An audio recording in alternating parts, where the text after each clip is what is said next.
And former gay service members have been in limbo since a California federal judge issued an injunction on the 17-year-old military ban on openly gay service members last week. District Judge Virginia Phillips said, "Don't ask, don't tell violates due process and freedom of speech." The Justice Department appealed the ruling to the Ninth Circuit Court of Appeals, and on Wednesday, the court froze the injunction. This issue is highly personal for many people, especially the more than 13,000 service members discharged under Don't Ask, Don't Tell. Joining me to share his story is Joseph Rocha. He was honorably discharged from the U.S. Navy in 2007 after coming out as being openly gay. He's now a senior attending the University of San Diego. Thanks for being here, Joseph. Good morning. Thank you. Good morning. Now, tell us, you were a witness in the federal court case. How did you feel when you heard that Judge Phillips issued the injunction against the military's Don't Ask, Don't Tell? I mean, I think we were all incredibly overwhelmed when we heard about the injunction. We did have some idea that the Department of Justice would fight it. They had been fighting it for 6 years prior to even us getting a court date. But what was most exciting was the ruling. We now have a federal court judge who is known to be conservative, who is known to be a no-nonsense judge, come down and say that this is not only unconstitutional on the First Amendment, but also on the Fifth. And it's really that kind of language and that kind of foundation that was encouraging to move forward.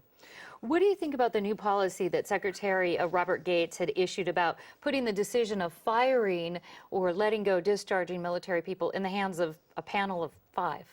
Sure. I mean, I'm glad that we're making it more complicated for them to kick people out of the military, but I think it's regardless to the fact that this is unconstitutional and that it's not right in any way, that we are even considering firing men and women who are willing to die in Iraq and Afghanistan or any war this country goes to, and who are just equally qualified and in no way affecting the mission or the unit. What, Joseph, what led to your honorable discharge in 2007? Sure. Prior to 2007, from 2004 through 2007, for a period of 28 months, while I served overseas and as a Navy explosive detection canine handler, I experienced a high degree of abuse and harassment that was condoned by my supervisors and that the Navy has acknowledged that did take place. It's all documented, and I subsequently was accepted to the United States Naval Academy Preparatory School, and it was there that I realized that I had done really nothing to provoke that abuse and that I really had no power to prevent that abuse. And it was very clear to me at the prep school that moving on, it was not a matter of when, but a matter of we will get caught and we will be discharged and we will be disgraced for no fair reason. And I just decided at the academy that that wasn't a good way to live. It wasn't a fair way to live. Okay. And you were talking a little bit about your experience in the military. Did it start right away when you were on board? Did it just from the beginning, or how did your experience pan out over time during your enlistment? No, I mean, I did exceptionally well in boot camp. I did very well in police officer school. And I did well when I got to the large unit of hundreds of police officers when I got to the Middle East.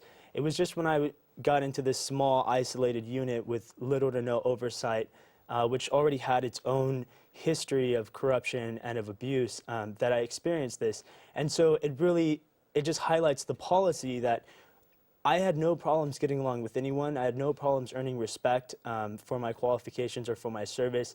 It was only when I was put back into a corner, if you will, into these questions of, you know, are you gay because of this? Are you gay because you won't do that? And the inability to say, yes, I am, leave me alone, or the integrity of deciding that I wouldn't say, no, I'm not, when I am. That's really what exasperated this curiosity and this obsession with whether or not I was gay. And then as that abuse escalated and focused more on my sexuality, I realized that as an 18-year-old who had just come out of boot camp, it would be a lot easier to discharge me for allegedly being gay than to take down an entire chain of command for corruption and harassment. And unfortunately, that's the situation that a lot of our service members find themselves in. And today, and now this experience didn't stop you. You tried to re-enlist this week. I did, yes. What happened? Well, based on the trauma that occurred in Bahrain, the VA put me on antidepressants, and so that was a bar, at least this time, when I went in to try to re-enlist. But I'm sure that we can clear that up, and unfortunately also the Department of Justice succeeded in getting a stay from the Ninth Circuit Court. So that process, I wouldn't even have made it through that officer package process anyways. But I do plan on trying again as soon as I graduate this May, and I do expect that by then we will have repealed Don't Ask, Don't Tell. So you would like to re-enlist again, and why do you want to serve in the military?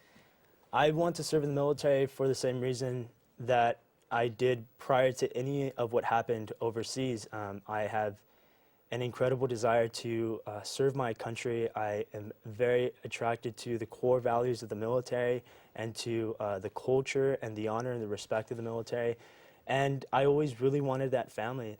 I had a very tough upbringing, and so my feelings have not changed whatsoever towards the military. Whatever happened to me when I was overseas is an unfortunate case of Don't Ask, Don't Tell, allowing for this kind of abuse, and an expression of a few, but not the expression of the institution itself or of this country itself.